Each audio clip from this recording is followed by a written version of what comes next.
Kati Anything.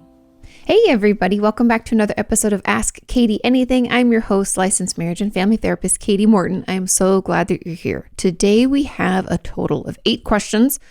They run the gamut of a lot of things about the therapist's perspective on situations that occur in therapy. So let's just jump right in. Question number 1 says, do therapists know when their clients are lying or trying to avoid certain topics? If so, what do you do as a therapist?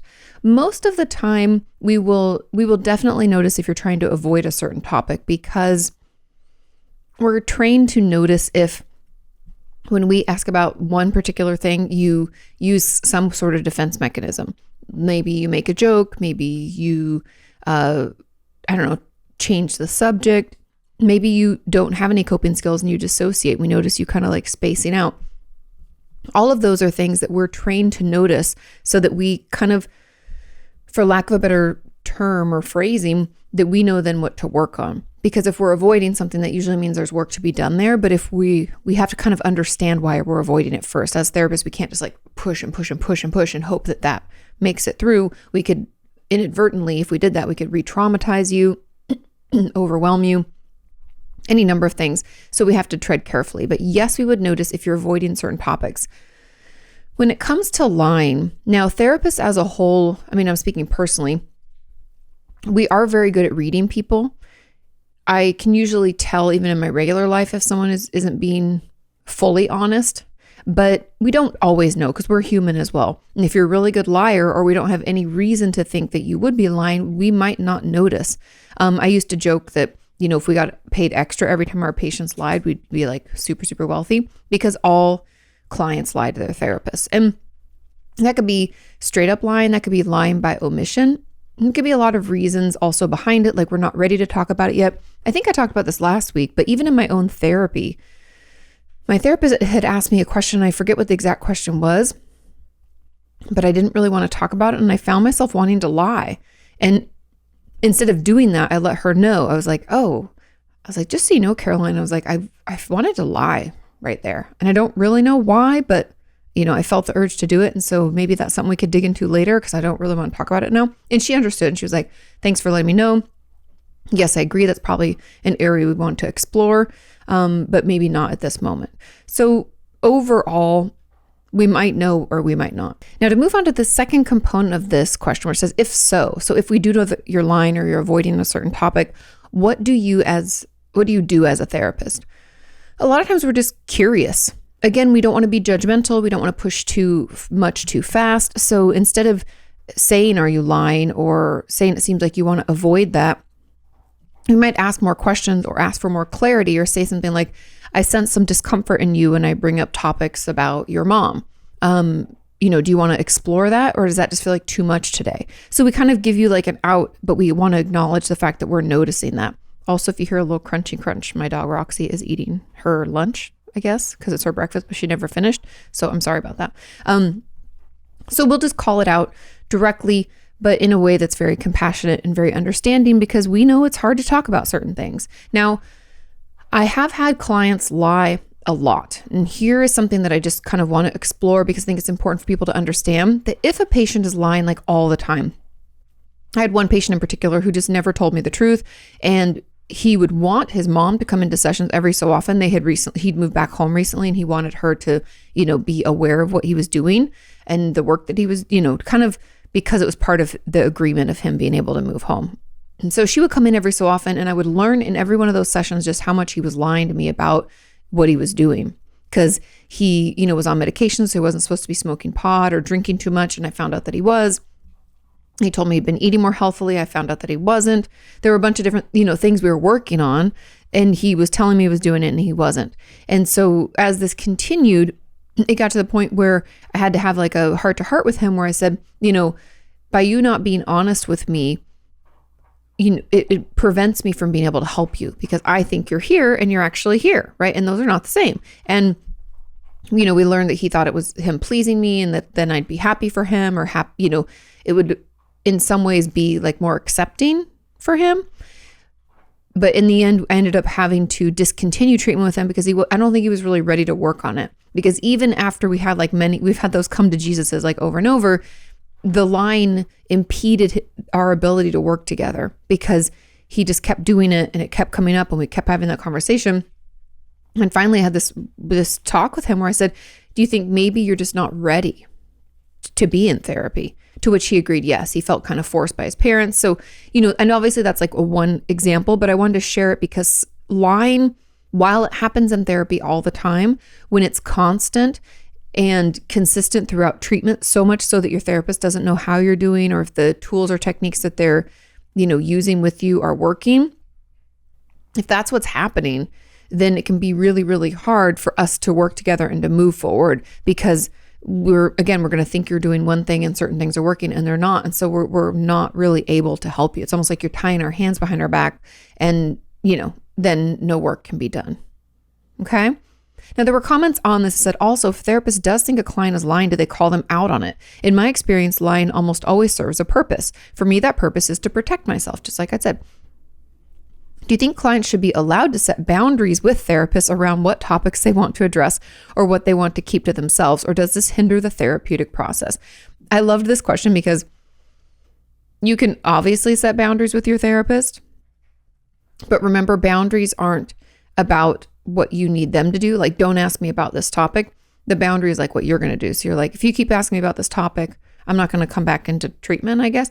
I feel like boundaries in therapy are there because there should be boundaries around what you know about your therapist and things like that. But this will just impede the process because again, the things that you don't want to talk about are the things that you need to the most because that's why we're avoiding them because they're uncomfortable. And unfortunately, if things in therapy aren't uncomfortable, I know this is a shitty fact, but if things in therapy are not uncomfortable, then they're probably not going to work. In order for therapy to work, it has to challenge us. It has to push us to be better. And if we're not being pushed and we don't feel a little uncomfortable, nothing's going to change. And then it's like, why are we wasting our time doing this? Now, I know that's hard to hear, but we can definitely not talk to our therapist about certain topics. But then I just want you to know that things revolving around those topics, which could be like our whole life, aren't going to improve. And so we can definitely do that. But I would encourage you instead to let your therapist know, these things are really uncomfortable for me now. It's something I'd like to work towards. I'm just not there yet because that's really the goal. No one, would say that talking about past traumas and experiences or even just things that are shameful for us and we're embarrassed about. Like a lot of my eating disorder patients won't want to disclose all of their behaviors because they find them really embarrassing and they're really shame-filled about it.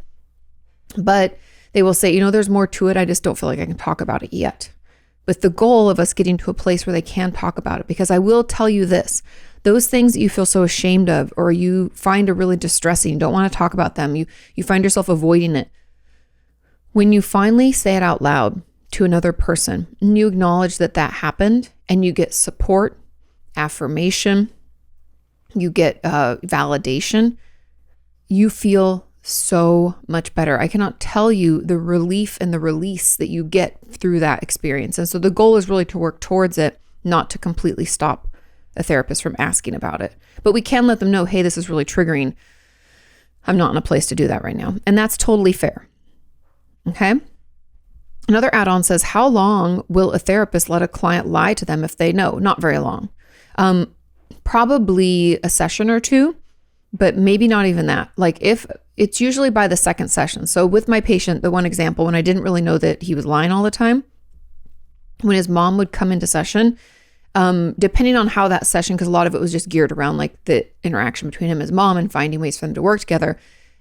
I most likely, when she was out of that room, because she wasn't in for a full session, she would go out, then I would address it straight up. Or if she was in the whole session, I would probably bring it up the next session. So we will bring it up pretty quickly because it's even though we think of lying like, oh, you're such a liar, and we think that's such a terrible thing. In therapy, it's incredibly common, and it's even more important that we shed light on it and bring our attention to it to better understand why it's there. Like, what purpose is it serving? Like in the case of my patient, he just really didn't want to be in therapy and felt forced. So he would lie just so that I I'd feel good about it or think he was doing well because that he really wanted to please me. Part of it with his parents, he wanted to please them. It's like this overarching theme, but it was also just because he wasn't really ready to make change or to do the work. He wasn't in a place where he felt like he could. Now, bringing it up doesn't mean that I'm calling you a liar and I get mad about it. That's not therapeutic. A therapist bringing it up is, I've noticed that you kind of skirted around the issue about this, that, or the other. I'm curious if you're doing this on purpose or if it's done protectively or maybe both, and talk about it.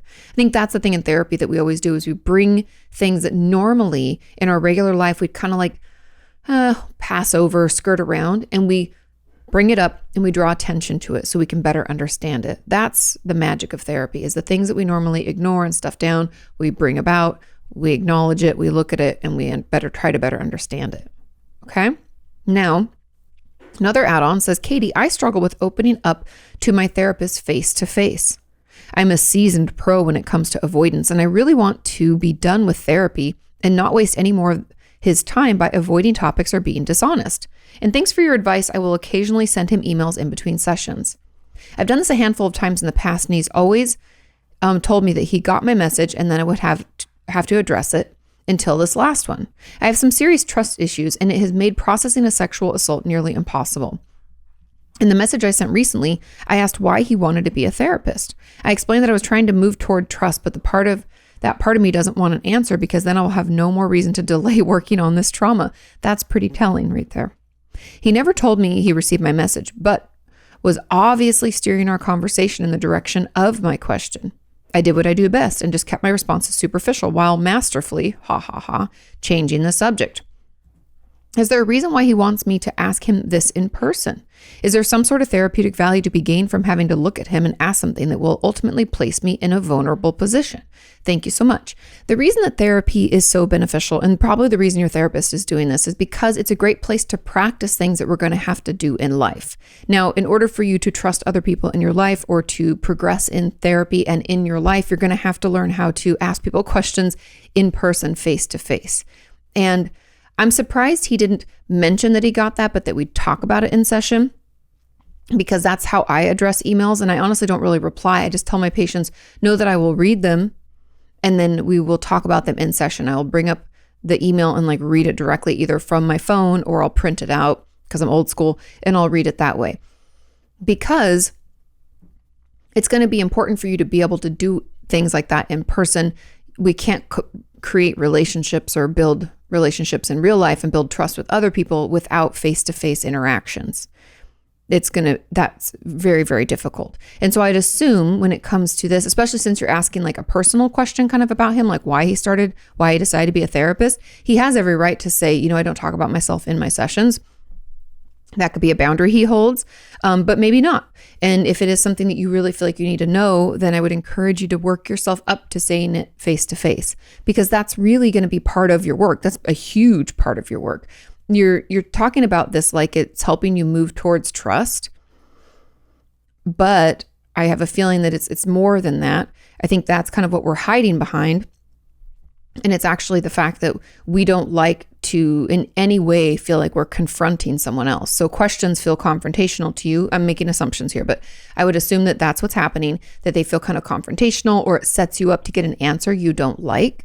And maybe you're afraid of how you'd respond or react, or you don't want to be in that situation. But either way, I want to challenge you on this belief that this emailing of questions is moving you towards trust. I think it's allowing you to hide in your favorite coping skill, which is, kind of like the pushing away and the avoidance. That's like the best thing that's the thing you do the best, right? That's what you feel strongest at. Like you said, you're a seasoned pro. And this is just your way of avoiding face-to-face conversation. And therapy is a beautiful place to practice something that we don't know how to do very well, if at all. And so I really encourage you strongly, even if you are going to send an email, my challenge to you would be to not send it and to print it out and to read it in session. And you could even say, I was going to send you this email, but I'm trying to work on this. And that's not about building up trust. That's about building your ability to do something that's uncomfortable and to hang in there and do it anyway. I know you hate my answer, But that's the truth. And that's the reason that he's not replying anymore. I think he probably sees this as continuing to impede your progress.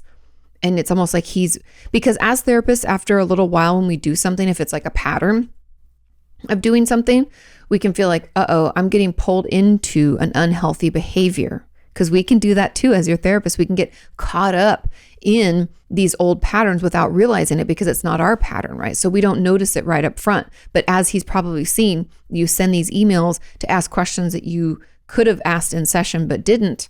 And so he's like, you know what? I think I'm going to probably stop, I would assume. I'm going to stop doing this and I'm going to push the conversation towards those questions so that I give them an opportunity to ask it in person, because I think he's realized that this is your way of avoiding. And again, we don't want to fall into that. We want to challenge you and push you. Remember earlier I said if therapy is not challenging and not uncomfortable, it's not going to move us in a positive direction. We're not going to be able to change anything, right? We're comfortable with the way things are. We just don't like how we feel, or we don't like the outcome that it's given us. But in order to feel better and to get a better outcome, we're going to have to change. And that is a little discomfort. So that is my advice there. And I'm sorry, I know you hate it, but it's really the truth. And there's also nothing wrong with asking him like, hey, how come you didn't? But you have to ask that question in person.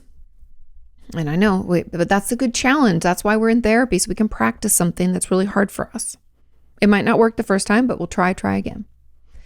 Okay, let's move on to question number 2. This question says, hi, Kati. From your perspective as a therapist, how important is it, or how much do you pay attention to your client's body language during session? A lot, I'll tell you.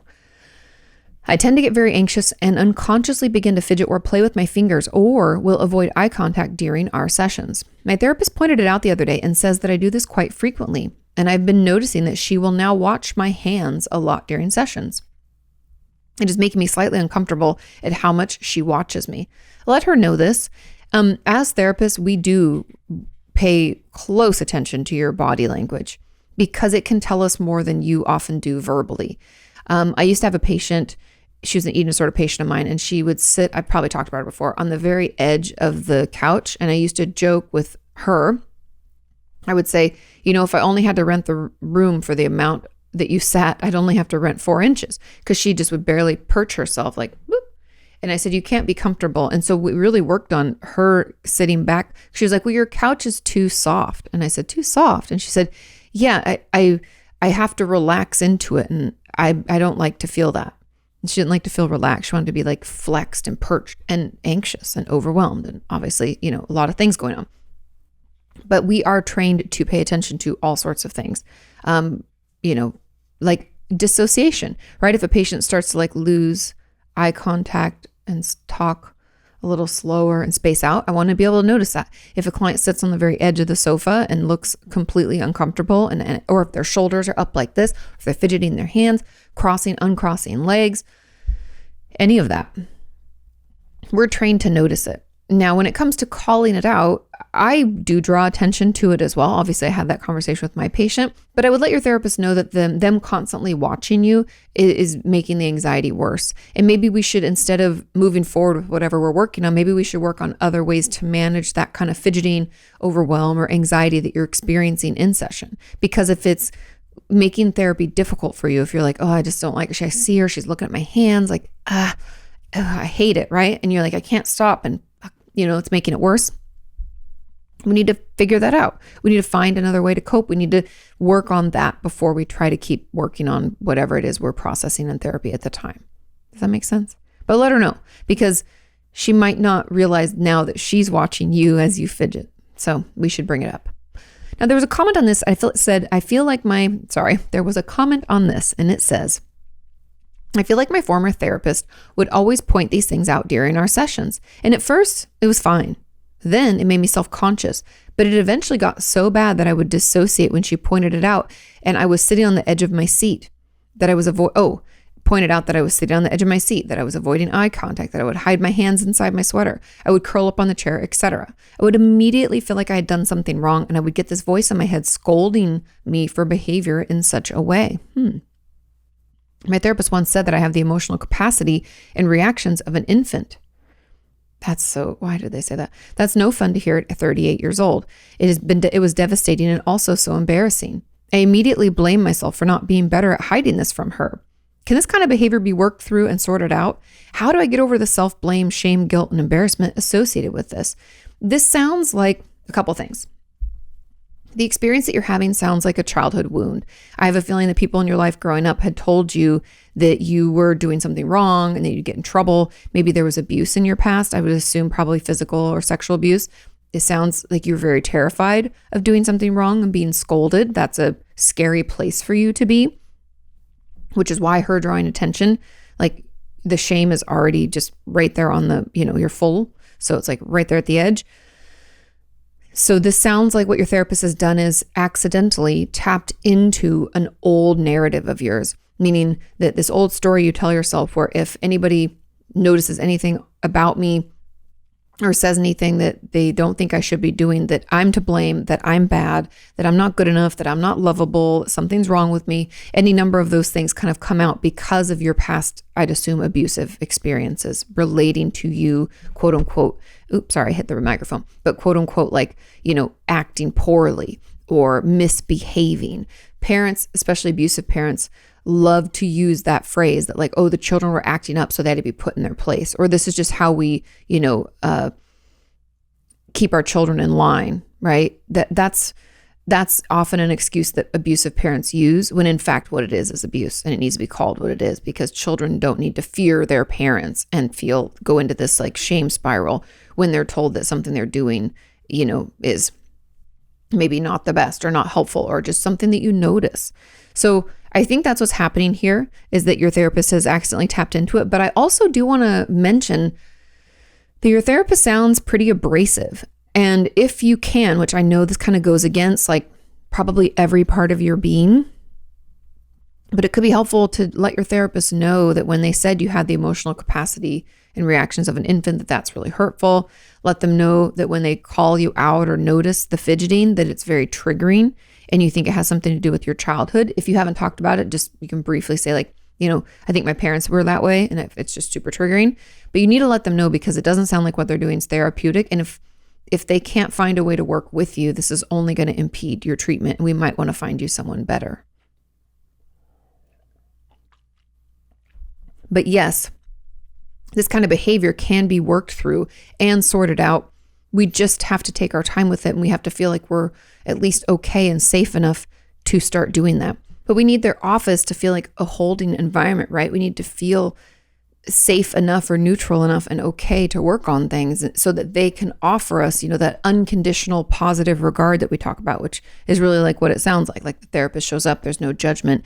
They meet us unconditionally and offer us positive support. And you're not getting that. So we really need to make sure that you can get that. Okay.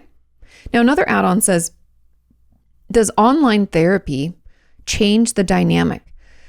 Is the therapist missing important pieces of body language when having virtual sessions? Yes, 100% without a doubt.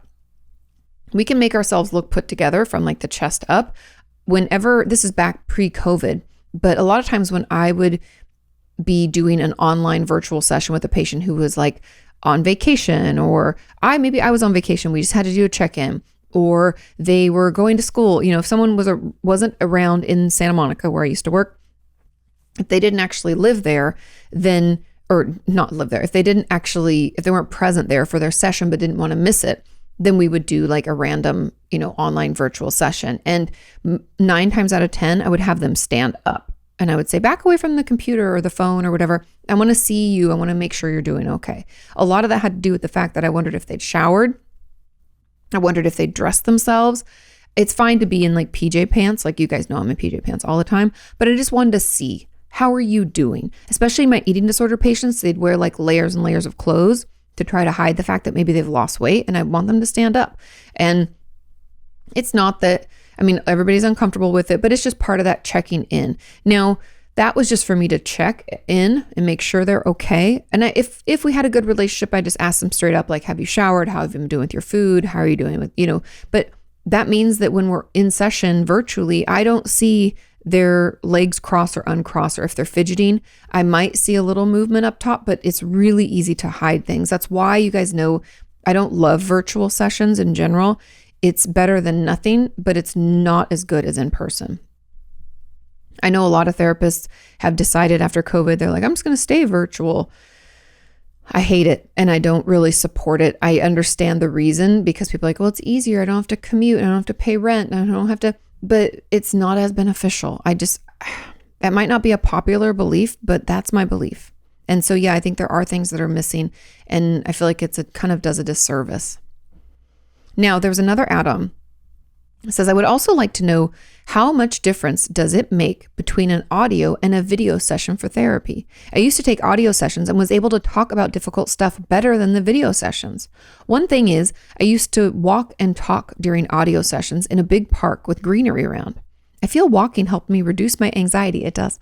And to a certain extent, whereas sitting in a room and looking at my therapist is just so tough, especially while discussing childhood sexual abuse and trauma therapy. When I have to talk about details of trauma that I feel hesitant or shameful about, I just can't look at his eyes and talk. I would freeze or go numb, or my voice would start choking. In some cases, we'd sometimes switch to turning off the camera so that I can share the stuff.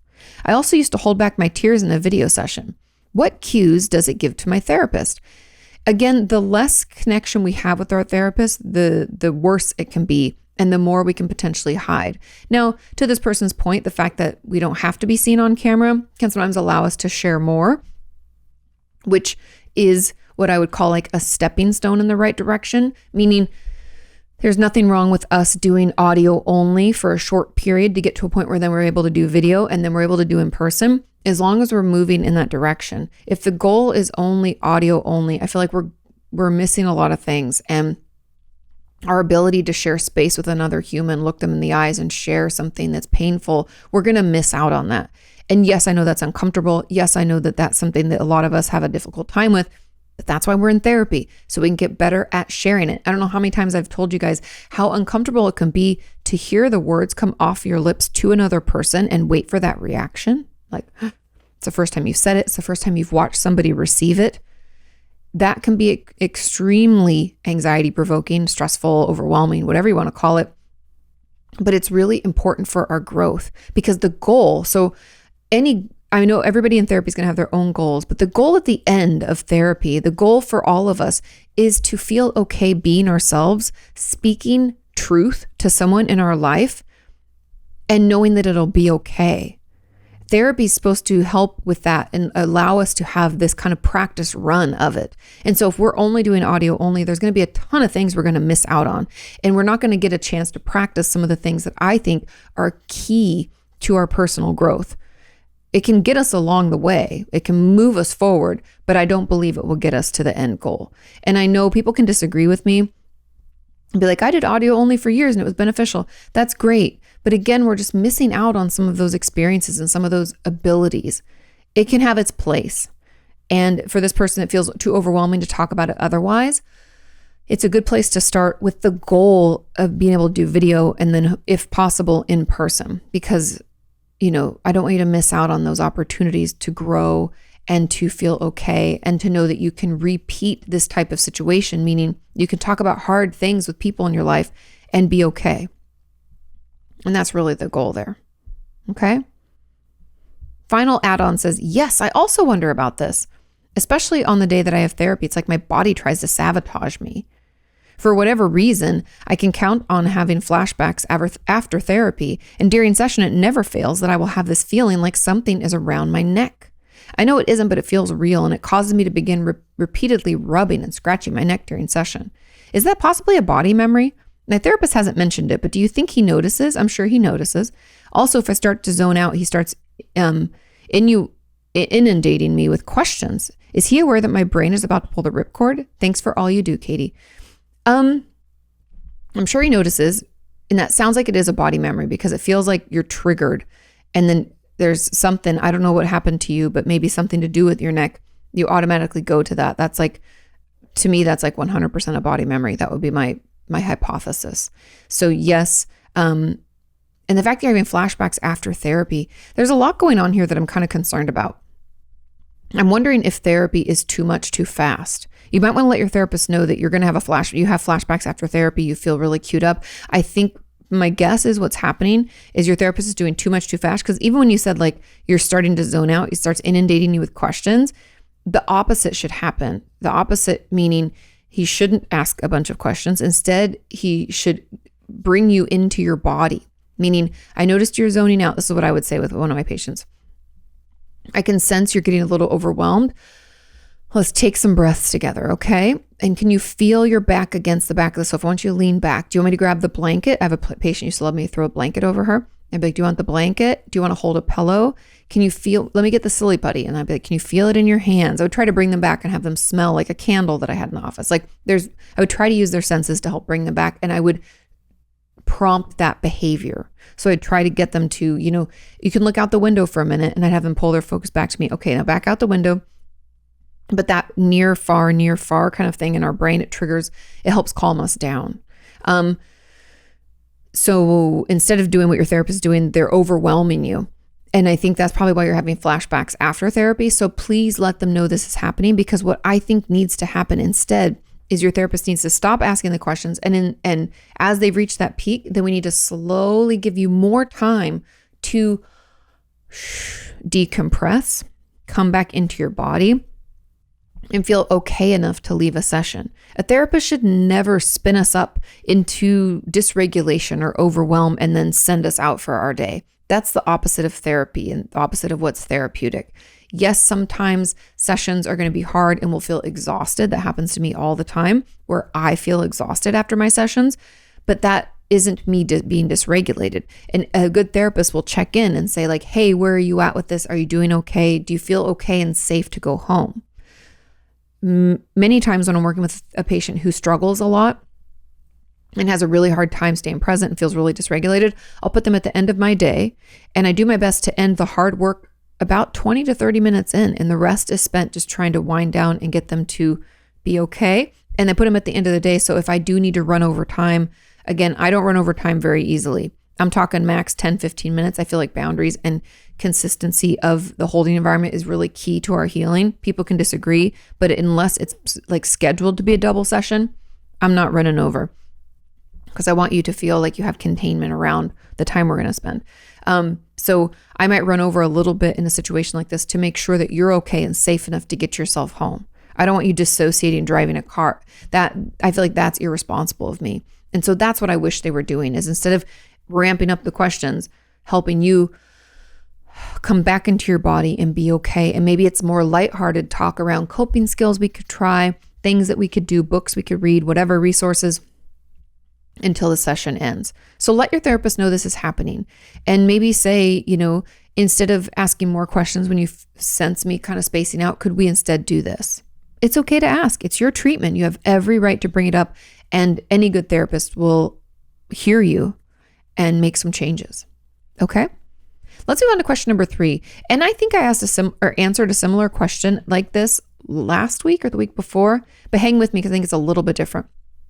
This question says, hi, Kati, how do I know if a certain pain is just pain or if it's a body memory? See, I think I answered this last week. What exactly is a body memory when you don't remember anything else and don't have other memories that could explain where it's from? If there's no medical explanation or cause, could it be a body memory, and how do I know? Also, my pain can pain also be an expression of the soul?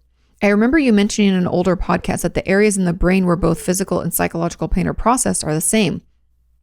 Could you explain a bit deeper and share some of the helpful information? Is there no difference between experiencing pain and also no difference for the brain to store pain? And finally, how do I come outside of the cycle of pain? What could help? I would be so grateful for your thoughts. Thanks for all you do. Okay, there's a lot to unpack here. Now, we know something's a body memory when it's triggered by some kind of stimulus that's related to our trauma. We don't have any memory of the trauma, but we can kind of tell if we do our detective work after something that we think might be a body memory. If we look back and we're like, what happened that day? Consider your senses. Where was I? Was I in a different space? Was there a different smell? Did someone yell at me? Did something happen? Was it really loud? Did I get sensory overload? Like, we have to think about, did I eat something? Did I have something rough on my skin? We have to just be curious about it. And if we have no memory of the trauma, we might not be able to figure that out, but just hang with me, okay? So if there is, that's how we know it's a body memory, if we have the memory somewhat. and we kind of know the trigger. We're like, oh, every time I go through this tunnel into the city, I feel this way. Like the person that asked the question before, every time my therapist starts asking, I'm like, oh, I feel like something's around my neck, right? There's like specific kind of triggers that we can see, or at least a pattern of when these body memories reveal themselves. Now, if we have zero memory and we search for a pattern, we're like, I don't really know, then we can go another route where we can go to the doctor and see if there is any organic cause for our pain. Meaning, is there a broken bone or a sprained ankle, or do we have Ehlers-Danlos and like our joints come out of socket really easily, right? We have really loose ligaments. Is there a reason or a cause? Now, that second component being like a real cause for our pain, I don't mean that to minimize pain in general, because if we're feeling pain, it's real pain, period. It doesn't matter if it's psychological pain or if it's pain in our body that's actually like has a cause. Pain is pain is pain, and it's super uncomfortable. And a lot of even physical issues that cause pain can take forever to get diagnosed. So I don't want anybody to feel, harmed by that or think that I'm trying to minimize. I'm not. I'm just trying to figure out or give some tools and ways to figure out if the pain is from a body memory or if it's physical pain from like its own cause, right? It has nothing to do with the trauma. So those are just some ideas of ways to tease that out. Now, the question about what exactly is a body memory, I talked about this in another, like I said, the podcast last week, I think. Body memories are cellular memory, meaning that when something happens to us, our body remembers. Like there's that book by Bessel van der Kolk called Body Keeps the Score. It's great. And essentially, even if we don't have working memory of something that's taking place, our body can remember and we can feel it in our bodies. That's essentially what a body memory is. They're super uncomfortable. These can also happen in conjunction with flashbacks. A body memory can kind of be its own flashback. It can feel like whatever is happened in the past is happening to us again. Yeah. So, and you said, can pain also be an expression of the soul? I mean, psychological pain can be, because if we are feeling really alone and disconnected and super depressed, or feeling like nothing's ever going to get better, I'm going to keep getting traumatized, like whatever our belief system is or whatever kind of psychological distress we're under, that can manifest itself in pain. That's why one of the main symptoms of depression that actually people who are first experiencing a depressive episode will go to their regular like primary care doctor because they have body aches. They think they've caught a cold, but what they really have is depression, right? Because depression can make it hard for us to get out of bed. We feel really tired, or we have body aches. A lot of us would be like, I think that might be the flu. And we end up at the doctor's. As far as where the brain stores pain, I don't really know. I'm not sure what I shared before. I know that they're processed the same, and I'd read that article about it, but I don't remember, like, I can't really dive in any deeper.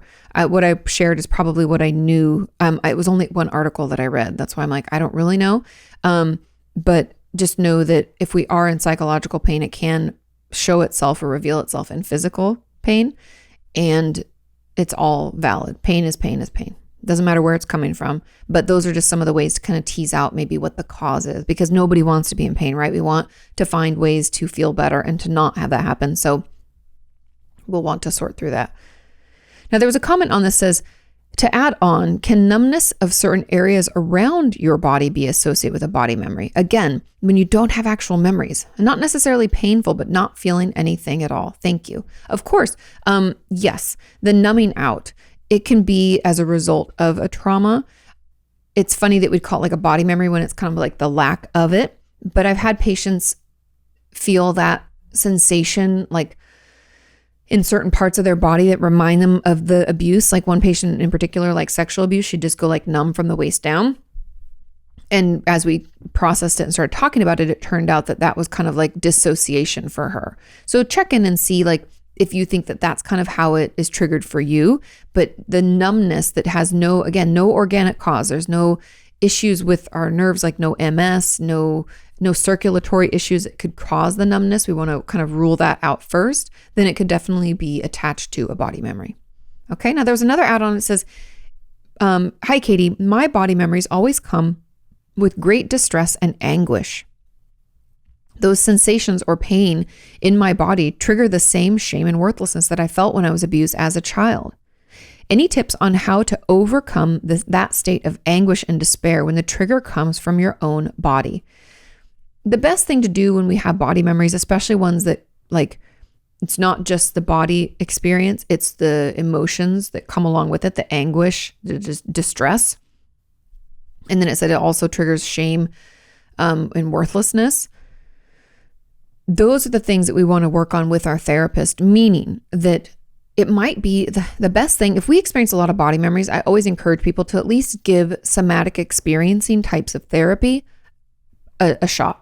Meaning it could be trauma-informed yoga. It could mean that we see a somatic experiencing therapist. Like my good friend, Dr. Alexa Altman, is trained in somatic experiencing. She also does EMDR. A lot of trauma specialists will have a certification or an understanding of somatic work, meaning that we have to move stuff through our bodies. And there can be movements that we do while we do the process in therapy.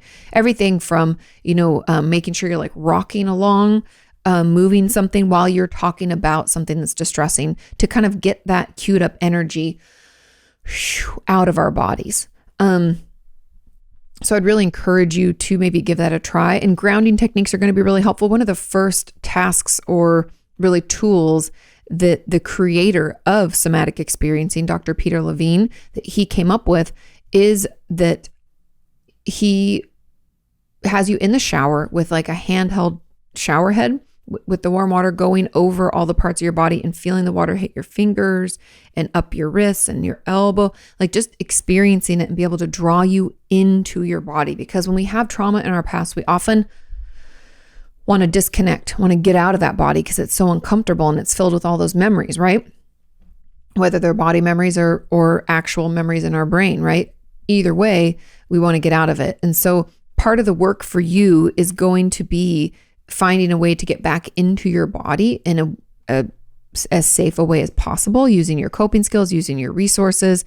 I think that instead of working to overcome this state of anguish and despair, because that means it's already happened, we want to track back and see if we can figure out what kinds of sensations tell us that these body memories are coming or that I'm starting to get overwhelmed. Do we know what our triggers are? Let's be a detective about it, because oftentimes we're too late when we try to work on something because we're already in the overwhelm, in the despair, in the anguish and distress. It's too much for our system.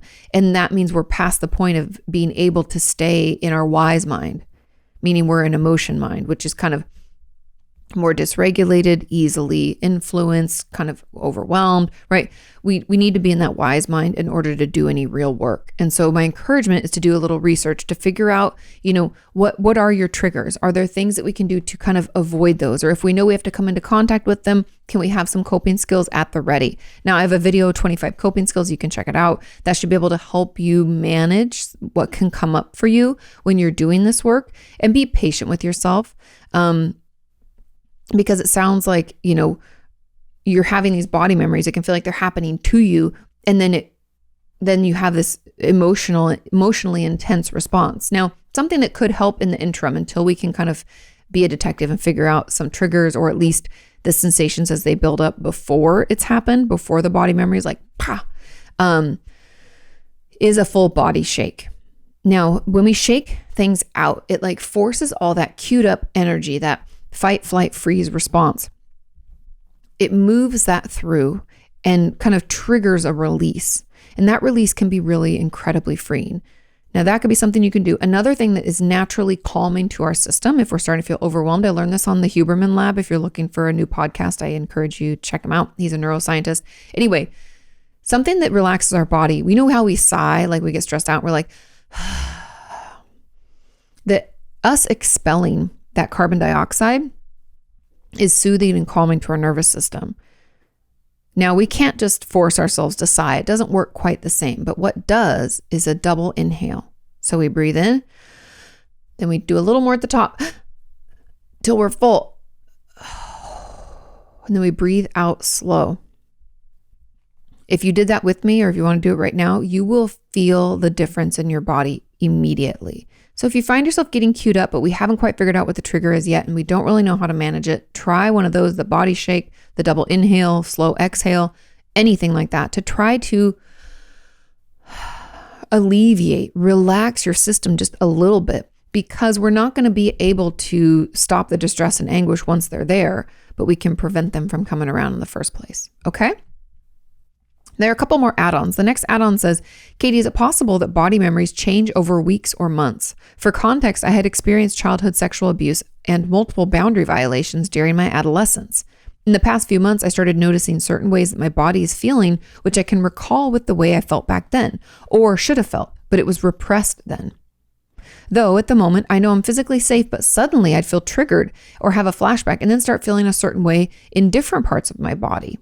Is this a body memory? Yeah, body memories can shift just like our flashbacks or even repressed memory shift. Sometimes we remember this one little bit and then before we know it, another thing pops up, or our memory can kind of jump around. And we're like, oh, I remember this from that. And even in my own personal work in EMDR, when I'm trying to recall one of my grief memories, I'm surprised where my brain takes me, because we don't understand consciously what our brain connects one memory to. Right? What else is it connecting it to? Yours is kind of jumping around probably to different parts of your body and different experiences. And we just aren't really aware of that, right? We're not present or not conscious, I guess, of the way that our brain stores those things, right? And so, yes, it can change. It probably depends on the trigger. It depends on how we're doing, how our resilience is. All of that could shift where we feel a memory. For some people, it's always in the same place because that's the only place they felt harmed, or the one thing that is the body memory they experienced. But for most of my patients, it kind of just varies depending on what the trigger was or what we're working on in therapy at the moment. Okay? Now there's another add-on that says, Kati, I have an additional question to ask having to do with body memories. How do you go about bringing them up with your therapist, especially when the pain that might be a body memory is from childhood sexual abuse or sexual abuse is down there, and you don't know quite how to say that face to face to them without feeling embarrassed or ashamed? Sometimes I feel like I'm overreacting and that maybe it isn't a body memory, but it feels like one. It 100% could be. And if we can't quite say it out loud, my best advice is always to kind of go around it and just to tell them that, you're having body memories. And if they ask questions, be like, I'm kind of embarrassed to share with you too much about it. Just be honest about, without having to say the thing. If you're like, I just can't say it to your face, it's okay to say that. Now, the therapist might ascertain what you're getting at or what you're trying to circle around, and they could directly ask you, or they might say, I understand. You don't have to say it, but I get what you're talking about, right? Just let them know that you're having a tough time, so that you know that you don't have to bring that up directly with your therapist, but you can bring up the idea of it or the issue surrounding it, and they can ask other questions to ensure that they understand what you're saying and can help you work through it. Again, I think the double inhales and the body shakes can still help with this. I would also, just like I said before, do some research to figure out the triggers that cause this, but that particular body memory experience is incredibly common, especially when we have any sexual abuse in our past. So don't think that you're alone or that anything's wrong with you or that it's weird. I know it can be embarrassing. Anything to do with, sexual stuff can be overwhelming to a lot of us. So just let your therapist know, yeah, I'm experiencing body memories. I'm just too embarrassed to keep talking about it. I don't even know if I can say it to your face. Just let them know. We don't have to give them more details if you're not ready. If they ask questions, you can say, I can't talk about it yet, but I want to work toward it, and do that. Again, no pressure. We shouldn't feel like we have to go at a certain speed. We go at the speed that feels safest or okay enough for us in the moment. But we have to challenge ourselves, but not too much. I know that's kind of hard, but your therapist will do it and push a little. And if they get pushed back, it's like, oh, there's a little blocker, there's a little wall. Okay, we'll slow down, right? Just let them know, but you're not overreacting. It is a body memory. It's incredibly common, and it can and will get better. Okay. Just have to talk about it, which I know sucks, but little by little. Final add-on says, can body memories be like you're touched again, or even feel like penetration accompanied by a lot of emotional distress? I just have snippets, no coherent memory, and I feel like I'm just making all of this up to have a valid reason for being so messed up. Why would anybody make it up? Nobody wants that to be an experience. You're not making it up.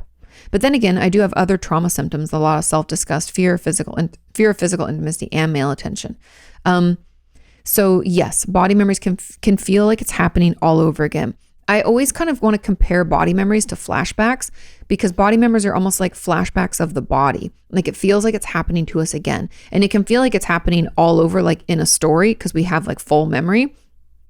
Or it can be like snippets. It's kind of like boom, boom. Feels like things are happening like in flashes, and it kind of comes and goes.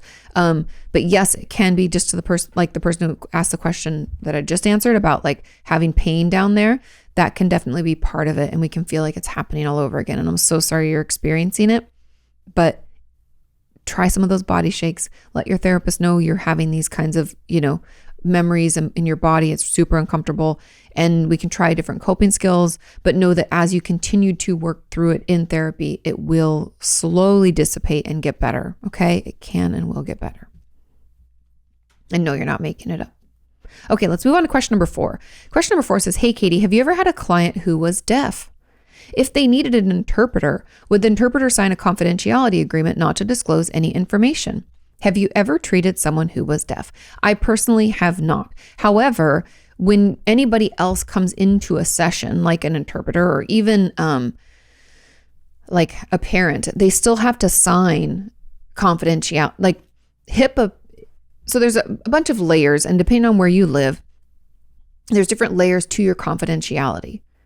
However, when someone comes into your session, usually there's some paperwork they understand, they will sign, they will read. There is confidentiality still in place. Now that could mean informed consent, meaning they consent to treatment if they're coming in to be treated as well. If they're coming in just like the interpreter idea, that they're not getting treated, then they would just sign a confidentiality agreement itself. And it would be up to you as the patient, because remember, the patient always holds the confidentiality. You hold your own confidentiality. It's yours to allow someone to talk about or not. And like the person had asked a question, or I think it was before, but they had said something about like, not releasing authorization, not saying that something was okay to share. If you've ever not signed, and your therapist has talked to a doctor of yours, or your doctor has called your therapist and gotten information, if you didn't sign that release of authorization, that's what it's called. I know I've talked about this in previous podcasts. I haven't talked about it in this one, but it's called a release of authorization. You have to sign it as the patient saying, I release my confidentiality to this person for this purpose. And there's even limits to it. It can be like for 3 months or for a week or just for this one call or whatever. So yes, an interpreter would have to sign a confidentiality agreement. That would most likely, again, because it's the patient's confidence, like it'd be kind of up to the patient as to what's included in that. Like, let's say the deaf person was famous or something like that. They might want like a more intensive confidentiality agreement or something like that. But overall, that would have to be in place to ensure that the patient, the person who is deaf or hard of hearing, feels safe enough to talk. Does that make sense? I hope so. Now there's a comment on this that says, this is an interesting question. On the other hand, what would you do if you were a blind therapist? I recently read a book on a lady's journey from being blind to owning her own private practice. And I've always wondered since, do clients get away with anxious body language? They could, but it's something that I think a lot of people don't realize. And I'm not saying that I know, because this isn't my personal experience, but I don't have anybody in my life that I know well who is blind, but I do have I have known people, and I've had friends and my friends' siblings who were deaf, or are deaf, I guess, but one had a cochlear implant. So anyway, I've been around that enough to know that so when we take away one of our senses, our other senses are like amped up, meaning that let's say I was a blind therapist, my hearing, my sense of smell would be queued up, like almost like turned up the volume on it, right? Because if I can't see and I can't observe that way, I could hear you shuffling. Like if I closed my eyes, I could hear the movements maybe, like I could tell that you were shifting in your seat. And there could be other ways that I notice. Also, like even if my sense of smell is queued up and I can't see whether you've showered or not, I might be able to smell if you have. And I'm not saying like, oh, you stink, it's terrible. But I'm just saying like I might be that much more in tune with those senses that I'm able to pick up on it. Now, I haven't had a patient that was deaf or blind, but I don't think, especially as a therapist, my only concern would be that I would miss some body language, things like that, and just safety, just like anything, when you struggle to see, like Molly Burke, who's another YouTuber, I know she has like, I forget what it's called, but some degenerative thing on her eyes, and it makes it so she can only see through like a little pinhole. There are things she's going to miss out on, and she has to kind of trust that things will be okay, and that's why she usually travels with a parent or somebody else. And, she always has her dog and stuff, but like there's some safety issues that I would be concerned with as a therapist, because, when you're seeing patients, you're in a room with just you and them. And so just the security issue would be my biggest concern. But everybody finds ways to manage. It could mean that you have security in your office, or you always have another therapist next door, which is what I usually used to do, so that I wasn't in the office by myself, and have like a button you hit if something gets a little scary or something happens. So there are those kinds of concerns, but again, our other senses can kind of make up for the fact that one of our senses is taken away. Let's move on to question number 5. This question is, hey, Katie, how does menopause affect your mental health? Great question. And do you have any tips for how to best deal with all of these changes, physically and emotionally? Thanks. Now, menopause or low estrogen levels, right? Menopause happens when our estrogen level dips. Now, I'm obviously not a doctor, but from what I know, okay, and it does affect our mental health greatly. So when menopause happens, because our estrogen level is lowering and dipping, it can exacerbate existing mental health issues, like bipolar disorder, schizophrenia, depression, anxiety, things like that. And also when we are going through menopause, if anybody doesn't know, unfortunately, for those of us who will have to at some point go through it, those estrogen levels dipping can cause us to have night sweats and overheat. We cannot sleep well. Insomnia can happen. So those sleepless nights and feeling like we're not well rested can also, affect our mood and make it harder for us to focus. And we can have some symptoms that might look like depression when it's really caused by our menopause and our lowering estrogen levels. And so overall, yes, menopause as a whole can greatly affect our mental health. Also, men go through their own version of this when their testosterone levels get lower. And I want to say it's almost like menopause. It's in anywhere from like 55 to 65 where you start to feel it, but it starts before then. Just like in women, like things start, but this is when we really get into a certain lower level that they call it menopause. Any shifts, as we know, in testosterone, estrogen, any of our hormones, our neurotransmitters, right? All of those things affect our mood and our ability to be resilient in life and weather the storm. And so know that it's very normal to feel not like yourself, to be really irritated and agitated. My best advice is, because we know the cause, lower estrogen levels, to talk to your doctor and find a way to increase that. Now, there's probably some through food and things that we can do. Also, exercise is always good for releasing some of those feel-good chemicals into our brain, but we might need to be on a hormone replacement therapy. Now, I know people have differing beliefs around this, and that's fine. You rightfully have your own, but talk to your doctor, because if it is distressing and you find your symptoms of bipolar disorder or anxiety, like going through the roof, there's nothing wrong with treating it. If going on an estrogen patch makes you feel better and it doesn't have any bad side effects for you, then maybe we want to consider it, Obviously, I know when it comes to estrogen, we have to consider our family's risk for breast cancer and other cancers in the body, because it has been linked to that. So ask all the questions, make sure you're aware of all the side effects, make sure you're doing all your regular physicals, but that could be a way to better deal. Because as a therapist, I could say all this stuff, right? Oh, you should get sunlight on your face within 30 minutes of waking. You should make sure you're moving your body. I could do all the self-care stuff, right? I could even talk directly about like tools, like using Dear Man as an act. And I won't get into it, but like when you're asking for something that you need, communicating more clearly. I could get into all these things, but when we feel like shit, we're not able to do those things. So me giving you tools and techniques and homework, you're like, I'm barely hanging on. It's almost like the same reason that we go on any SSRI or SNRI or other psychotropic medication. We're drowning in the symptoms. And so just like with menopause, if you're drowning in the symptoms of your menopause, we need a medication to get your head above water, so then you can participate more fully. Because if it's just really overwhelming and we're really irritable and we aren't sleeping and we're feeling all these hot flashes, let's get that under control, because then we can work on the other stuff. So if there are still some residual symptoms, or let's say originally we had depression and this just exacerbated it, or originally we had, bipolar disorder and this exacerbated it. Once we get that like exacerbation taken control of it or whatever, then we can go back and we can work on the symptoms themselves. But that's really my advice. And I know hormone replacement therapy or HRT is like, not everybody's into it, but talk to your doctor, see what your options are.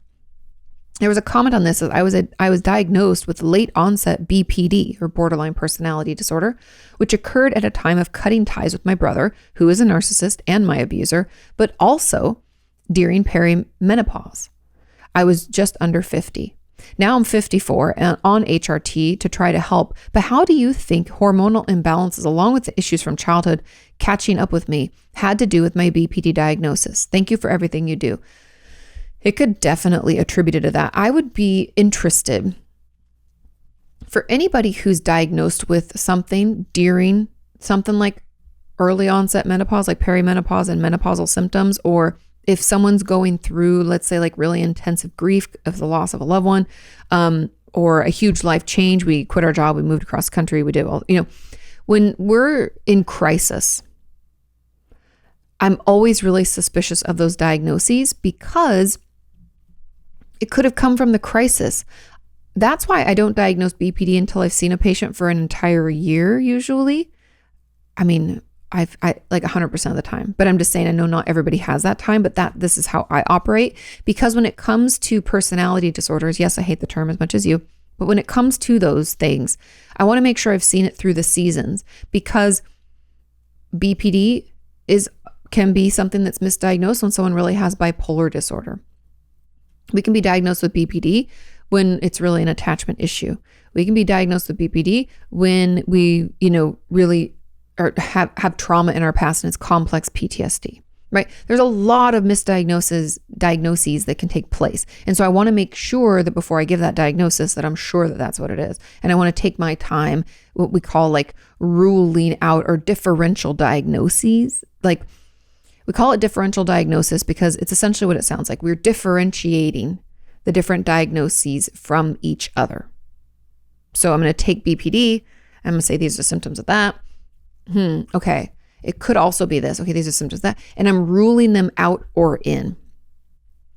Every therapist should be able to tell you, if you ask, did you do a differential diagnosis before you gave me this diagnosis of BPD? I'm curious how you ruled out X or Y. Or did you factor in the fact that I was perimenopausal? We don't have to agree with our diagnosis, and we have every right to ask questions about it. It's ours. It doesn't mean that it won't ring true, but it's okay to challenge and to ask them and to get some answers and get to a point where we agree with it. It can take some time. We won't always agree, but I definitely think that menopause and hormonal imbalances could affect a diagnosis like this, because I just think of like the irritability and all the depression or anxiety, the difficulty sleeping, like some of the things that can be caused by menopause could create symptomology that could mimic BPD. But we'd have to be careful about it, write down the symptoms we're looking at. What did we think?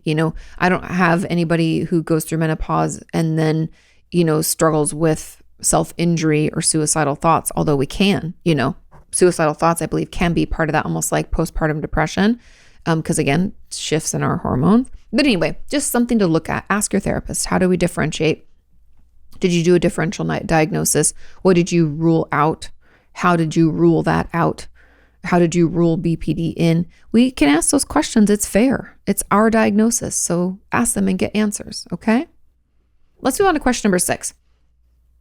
This question says, hi, Kati. I'm a 54-year-old woman diagnosed with anxiety, depression, and ADD. I just recently dislocated my finger. And my question is, what's the difference between shock and dissociation? Can you be in shock and dissociate at the same time? I would assume so. With dislocating my finger, I didn't feel any pain. It was like looking at someone else's hand. And when I went to urgent care, I was able to talk and relate what happened, but I felt like I was in a fog. Any thoughts? Thanks. Now, being in shock would have, I guess dissociation and being in shock would both have a trigger. Dissociation is when something's emotionally too overwhelming, right? We don't have the tools to process it or to deal with it. And so our brain pulls the ripcord on reality. Now, shock occurs when we don't have enough blood circulating around in our body. And so we can have like an injury or a burn or something like that. In medical terms, that's what they call shock. Now, for you, you're feeling like it was just, overwhelming, like there was a sudden drop in your blood flow. Again, because shock occurs. So there's a big difference between dissociation and shock. Dissociation is when psychologically what's happening is too much for us to manage in the moment. We feel overwhelmed. Our brain pulls the ripcord on reality, either out of self or out of environment. Shock is when we have a drop in our blood flow, like boom. It's almost like, I would assume if we have heat stroke or some kind of trauma to our body, like for you, the dislocating of your finger, it dropped your blood flow and you went into shock. Now, that's really how we define it. So it's a circulatory failure. Now, dissociation has nothing to do with blood flow. It's more about our overwhelm. And so I believe you could do them both at the same time. One could trigger the other, right? The shock could trigger the dissociation because what happened to us could be overwhelming. And we're like, ah. So yes, they could happen at the same time. But that's why you couldn't feel any pain. And if like you're looking at someone else's hand, you could have been in shock, but you could have also been dissociated. You'd have to, based on what I told you, you'd have to like tease out what you thought was happening. Because you said that you felt like you were in a fog. I don't know enough about shock other than, because I'm not a doctor, other than the fact that shock is caused by that dip in our blood flow.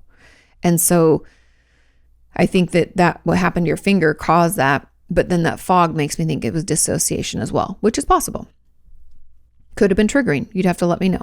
Okay, I hope that gives you a little bit more clarity. Now, there was another question that said, I have a question about dissociation. How would dissociation play into medical trauma?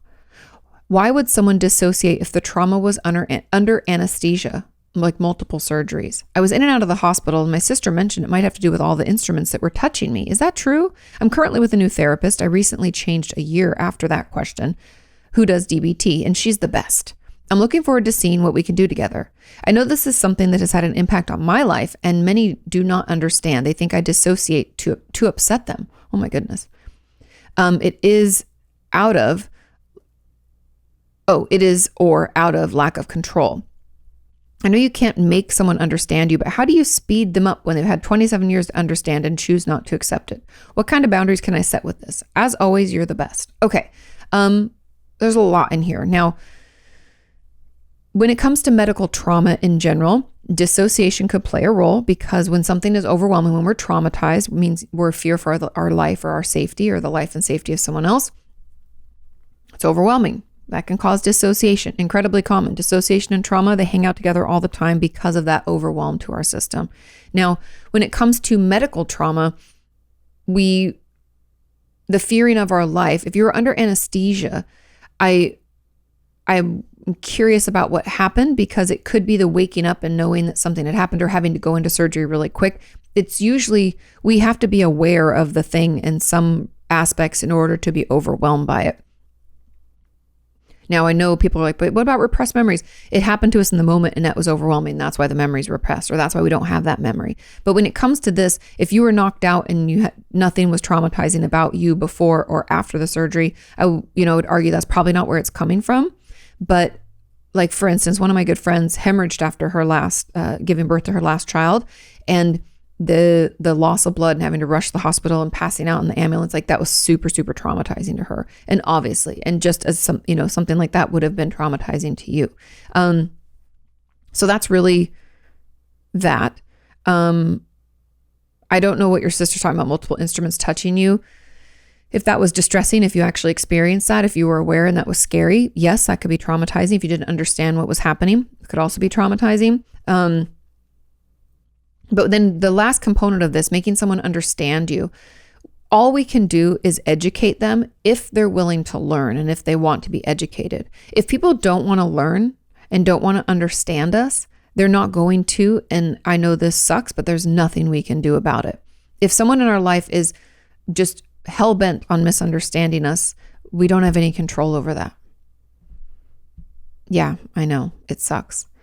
All we can do is if they're willing, we can share our experience and what it feels like and hope that they learn from that. That's really it.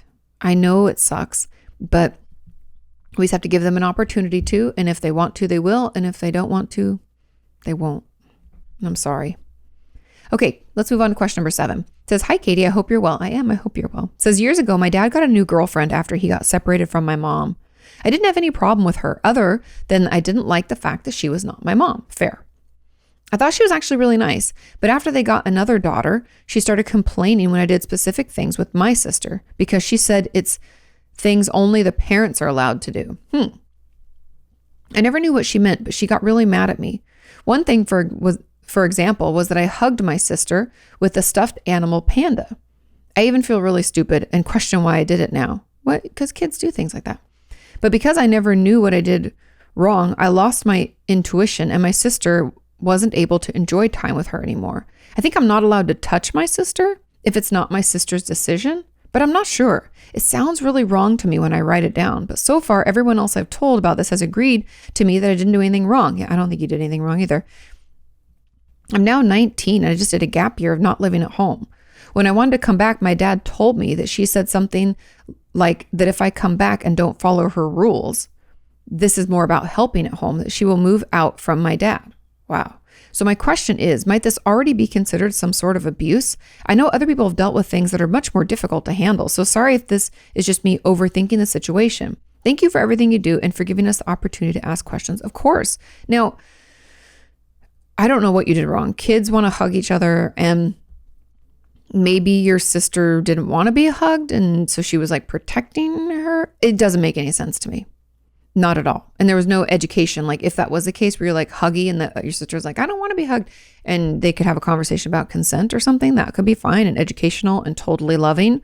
But this sounds, abusive of sorts. Like I don't understand. It doesn't make any sense to me. Like, was she super, super helicoptery protective of your sister and not of you? I don't know. I don't know what the concern was. This sounds really weird. And like, I don't know if it's manipulation. I don't know if it's like some emotional abuse stuff, but it's definitely weird. And I don't really know what you did wrong. And I wish I could make sense of it for you, but it doesn't make sense. Can't make sense of the nonsensical, right? I think your stepmom has some issues and I don't really know. And if she won't tell you what you did wrong, I mean, you could try to ask, because now that you're grown, you could be like, what was the problem with this? Or maybe ask your dad, maybe he could tell you. But with the information that you have, of course, it's not your fault. I don't even know what you did wrong. None of that makes any sense. Kids want to play with each other and hug them with their stuffed animals. And all of that's very normal. Nothing wrong with any of that. But her telling your dad that if you don't follow the rules, she's going to move out, that's between your dad and her. And the fact that he even told you this is just strange. I mean, I feel like he should have talked to her. I don't know. Like, does he not have any say? And what is it that you're not helping out at home? Or is there like a history of this? Like, where is that coming from? You don't have to minimize your own pain or abuse and situation. Unfortunately, there's enough to go around. You expressing you're upset with this doesn't take it from anybody else. But I want you to know that what happened is not your fault. If they're not going to explain things to you or be more clear about what's wrong, like, I don't know, because why is that only the thing parents are allowed to do? You can't hug your sister? I don't understand. It's very bizarre. So I'd ask for more clarity if you feel comfortable doing so, if it's safe to do so. Probably with your dad, it sounds like it might be a little bit better.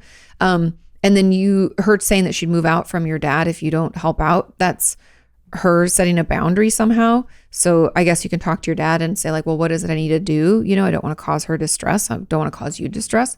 But there needs to be more communication. It sounds like the communication in your home is not very clear. So ask some questions. Let's get some clarity, and hopefully we'll feel like we can understand more what's going on. Because to me, this doesn't make any sense at all. And your stepmom sounds like very bizarre. I don't understand her behavior at all. I don't know if there's a pattern of this or if it only came up there, but yeah, do some digging, ask some questions, see what you can find out. Okay. Let's move on to question number 8. It says, hi, Kati. My question is, why do I find it so hard to apologize? For example, when my husband points out a wrong behavior of mine, even if I know he's right, I counter accuse him of something, or I get to thinking of everything that he's done in the past that hurt me. I feel totally immature when I do this, but it's very difficult to admit I was wrong, especially when the other person is frustrated. I finally do, but it doesn't come easily. Thanks for everything that you do. Okay. My guess would be that there's something in our past about being wrong and what that means. Now it could have, so I'm going to give you some ideas of places that reasons I think this could be happening. Now, we could have been told when we were a kid that we were wrong all the time, or that everything we did was wrong. We could have been made to feel like we are like just shame thoughts, like something's wrong with us, we're broken, we're not good enough. And so the idea that someone else would do that is incredibly triggering and kind of pulls us back to that experience and that feeling as a kid. We could have, when we were growing up, been like forced to apologize, even if we weren't sorry. We could have, like I said, been told bad things about who we are. And so when someone says that you're doing something wrong, you're triggered. It could also come from the fact that to feel like we did something wrong makes us feel vulnerable. And that could be because, when we did things we were wrong when we were growing up, we were harmed or hurt in some way or threatened. So we were scared. So the thought of actually being wrong makes us feel really vulnerable, really worried that we'll be hurt. We could have our own kind of facade of perfection and feel like we're only worthy of love or attention from other people if we're acting perfectly and in this exact kind of way. And so apologizing means that we're not, and it can feel like it's shattering that like fake facade. It's kind of a symptom of narcissism. It doesn't mean we're a narcissist, but a lot of people have those symptoms. And that kind of grandiose belief about ourselves, this could really be like poking at it. And that's super triggering. And we can find ourselves lashing out to protect that fake facade of perfection. So I don't really know where it's coming from for you, but those are just some of the ideas of why. And you you apologizing and you like doing the opposite action is going to be your best way out, because what we really need to prove to your brain over time is that by admitting you did wrong and apologizing, nothing bad happens. Like, you're okay. You can withstand this. You don't have to be perfect. You are lovable as you are. Like, we have to slowly prove to our body and our nervous system that by admitting we did something wrong, nothing terrible is going to happen and we'll be okay. Because often our intense defense mechanisms are just protective, right? It's a defense. We put up our defense. We're like, whoa, because it feels too scary to not. So it's completely okay for you to be curious about this and to, even the fact that you're like, I feel really immature, that's okay. You don't need to judge yourself. We're already having a hard time. Just do your best to opposite action it and to apologize. Even if that means we apologize twice. Once when we maybe don't really feel it, but we know we should do it. And the next when we kind of come around to it, we're like, yes, I am sorry, because nobody's perfect. You're lovable just the way you are. But there's something in your past that I think is like, has caused these like weird beliefs about who you are and what's okay and not okay. And apologizing for some reason like really gets in there. I'm so sorry. There was a comment on this said, what about the opposite? When I'm faced with a situation that is in any way upsetting, I apologize over and over again to the point where people get annoyed about it. I've been told that because of this, my apologies no longer feel authentic when it isn't my intention. Same kind of thing. If we grew up in a home where we were made to feel like we had to be perfect, then if something upsetting happens, we maybe didn't even have anything to do with it, we want to apologize. It's like the fawn response, that people pleasing, that like extreme people pleasing. It's almost like part of trauma bonding sometimes too. When someone harms us, we go into that fawn response. We try to please them so that they won't hurt us anymore. The goal of our extreme people pleasing is to protect ourselves. And so that might be kind of your knee-jerk reaction. I've even talked about the fact that I over apologize, and it's part of my difficulty with feeling like I can take up space and that it's okay to be me in the world. A lot of that has to do with like self-confidence and self-worth and just belief in self. Could be coming from that, but that over apologizing, it is done again as a defense mechanism, but it's almost the like, almost like the martyr's role where you're like, woe is me. Oh, no, I'm so sorry. In hopes that then something bad won't happen. So both are protective. It's like if we apologize, we can make ourselves vulnerable and we can feel hurt. If we over apologize, it's because we're like, yeah, don't hurt me. I'm so sorry. And both are done in a protective manner. And so just be curious about where it's coming from for you. Have you always been like this? What were apologies like in your home growing up? Were you made to feel like everything was your fault? Did you feel like if you apologized, you'd be harmed more because that meant you were admitting to doing something wrong? Do you feel like it's this fake facade someone's chipping at? Do you feel like if you apologize and apologize and apologize that it will stop them from hurting you? Or is it because you're going to be so anxious? So another key piece in the over apologizing is anxiety disorders, and the fact that we'll like ruminate on something we did that could have been hurtful, and it will bother us until we apologize and the person, we feel like we've apologized enough. We have to be curious, not judgmental about where this is coming from, because these urges to over or under apologize, they exist for a reason, right? They're protecting us for a reason. And so I would just encourage you to figure out where it's coming from for you and what kind of work. Like if you woke up tomorrow, miracle question again, if you woke up tomorrow and you didn't do this, how would you know? It's obviously not just the apologizing or not apologizing. It's in something in how we feel. And if there's some discontent or we come into contact with someone, we have some conflict, what happens then? How do we act differently? And how are we able to act differently? Like what symptoms are gone? And that will tell you kind of where it's coming from. Like for me, the over apologizing is definitely anxiety driven. It's also the fact that my family never really had healthy conflict. We like never fought, which you're like, oh, that's beautiful and amazing. No, I didn't know how to deal with like discontent and conflict in a healthy way. Nobody fought. So I don't even know what it looks like, right? If it happened, it was only like explosive. Like once my mom would be like, get out of the kitchen, like so mad because she'd like let it build. So I don't know how to healthfully express discontent. So then I people please, right? So just pay attention and kind of be curious about your experience and your story and how it came to be where we are now, because those always are protective. We just had to figure out what we're protecting ourselves from. Okay. Thank you so much for listening and watching. Thank you for sharing this podcast. It really, really does help. Thank you for sending in your questions. Have a wonderful rest of your week. Do your homework, and I'll see you next time. Bye.